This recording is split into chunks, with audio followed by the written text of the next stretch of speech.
Muita gente me perguntou, e se um avião tivesse passando ali pertinho daquela explosão lá em Beirute, ele seria derrubado?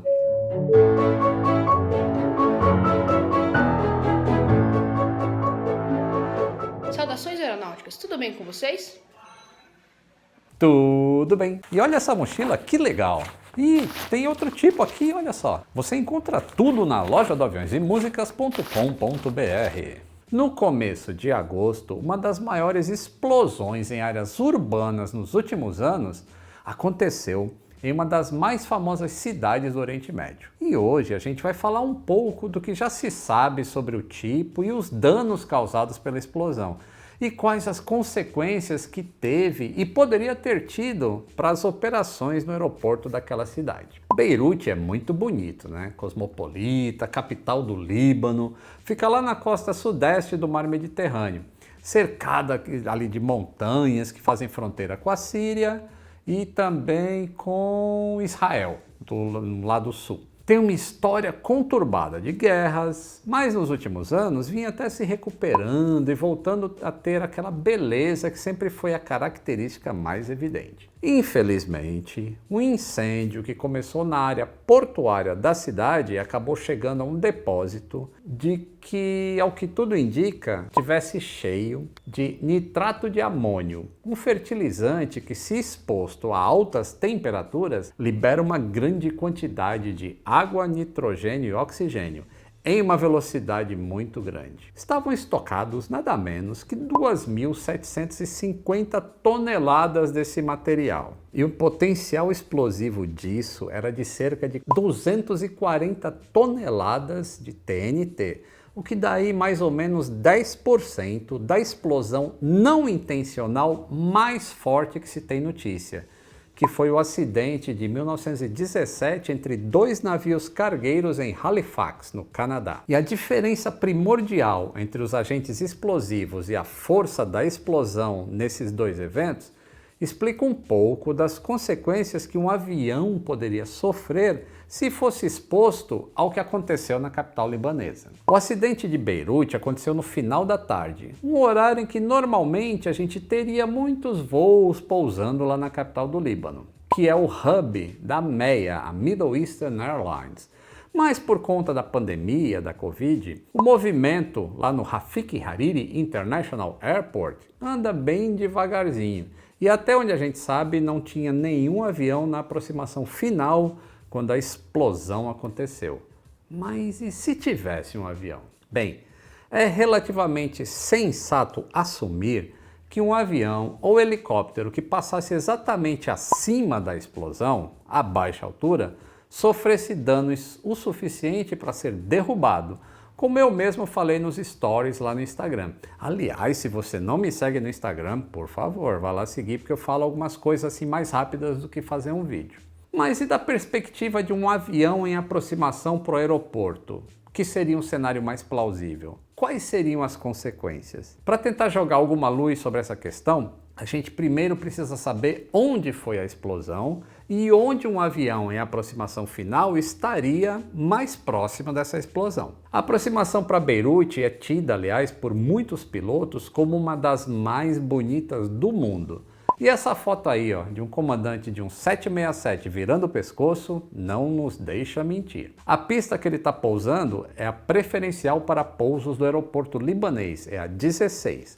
Então, se a gente traçar uma linha reta a partir da cabeceira, já teremos alguns dados interessantes. O primeiro é que no ponto mais próximo da explosão, um avião na final para a pista estaria ali a 6.770 metros da cabeceira. E isso permite que a gente consiga deduzir a que altitude o avião estaria. Como o ILS da pista 16 tem uma rampa de 3 graus e 6,67 km equivalem a umas 3,6 milhas náuticas, dá para dizer que um avião passaria uns 1.100 pés ali, ou seja, pouco mais de 300 metros de altura. Mas a que distância da explosão? Seguindo essa mesma metodologia, seria pouco mais ali de 5 quilômetros. Eu não encontrei material suficiente que pudesse detalhar diretamente os danos a um avião que estivesse a essa distância, mas vai dar para a gente ter uma ideia cruzando outros dados. Lembra da explosão de Halifax que eu falei? Então,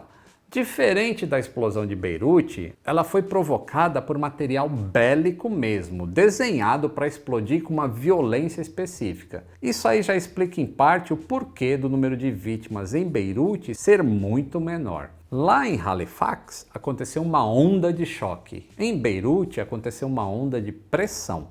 Na onda de choque, o ar não tem tempo de sair da frente, pois ela se move mais rápido do que o som e, consequentemente, ela pode matar pessoas relativamente próximas com facilidade. Foi o que aconteceu lá em Halifax. Já em Beirute, as medições sugerem que a onda de pressão, que é característica do material que explodiu, não só teve uma velocidade relativamente baixa já no começo, como perdeu velocidade rapidamente enquanto avançava. A onda de choque lá de Halifax matou quase 2.000 pessoas.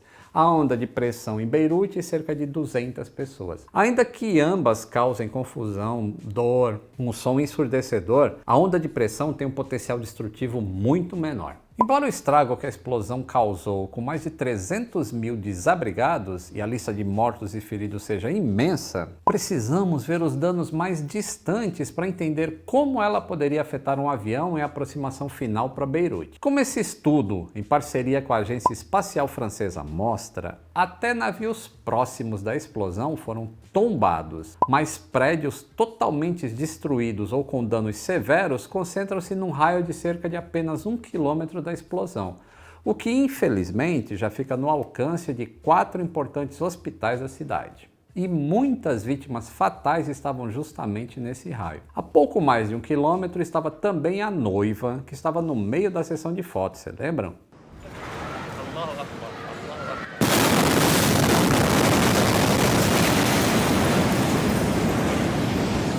Mas como é uma característica dos explosivos de baixo potencial, como era o caso, afinal era um fertilizante, e não uma bomba, a onda de pressão perdeu velocidade rapidamente. Já esse vídeo aqui foi feito a menos de 900 metros de distância. E assim como o avião, e diferente da noiva, não tem nada entre a explosão e a câmera.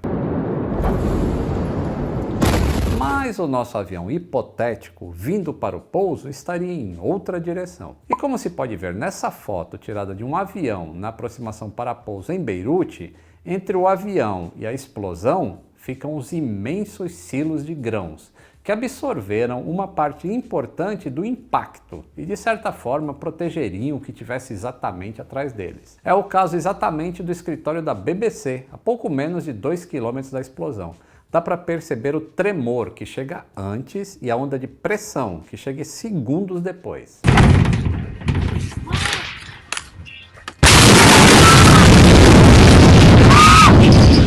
E o dano causado ao escritório é grande, mas não é fatal. São exatamente essas duas, propagando-se em meios e velocidades diferentes que a gente vê nessa imagem. O nosso avião estaria na mesma direção do escritório, mas pelo menos 3 vezes mais longe. Então, a 5 km de distância, que tipo de dano aconteceu? Eu não consegui achar dados específicos para essa distância, mas esse vídeo aí, feito a cerca de 3 km, mostra aparentemente bem menos danos do que a metade da distância. Porém, mesmo no aeroporto a 8 km da explosão, houve vidraças quebradas e forros de tetos caídos, e alguns especialistas ouvidos pela imprensa acreditam que alguém só estivesse totalmente a salvo a pelo menos 15 quilômetros, distância da qual foi feita esse vídeo que mostra a impressionante onda deformando as nuvens.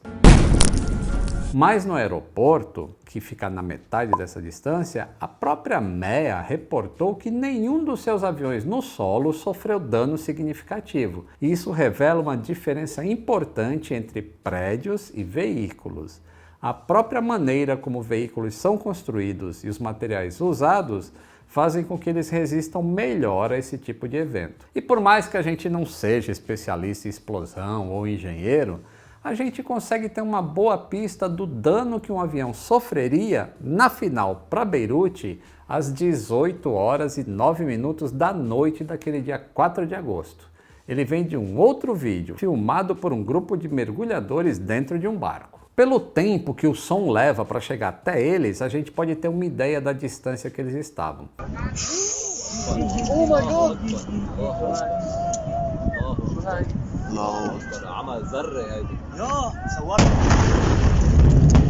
O som se propaga ao nível do mar a cerca de 343 metros por segundo. Então, como são 8 segundos entre a explosão e o barulho, dá para estimar que eles estivessem a apenas 2,7 quilômetros do epicentro da explosão e relativamente desprotegidos. Como nem eles nem o barco sofreram qualquer dano, dá para imaginar que um avião, ao dobro da distância, provavelmente sairia ileso também. Estas são as considerações sensatas, tá bom, pessoal? Mas não há qualquer comprovação científica no método que a gente usou. E se você achar algo equivocado na nossa análise, pode deixar aí nos comentários, tá bom? Que aí eu coloco no primeiro comentário fixado se tiver alguma correção. Deixa o like se você curtiu, se inscreva no canal se não é inscrito, se quiser apoiar o canal, clique no botão Seja Membro. Um grande abraço e até o próximo voo!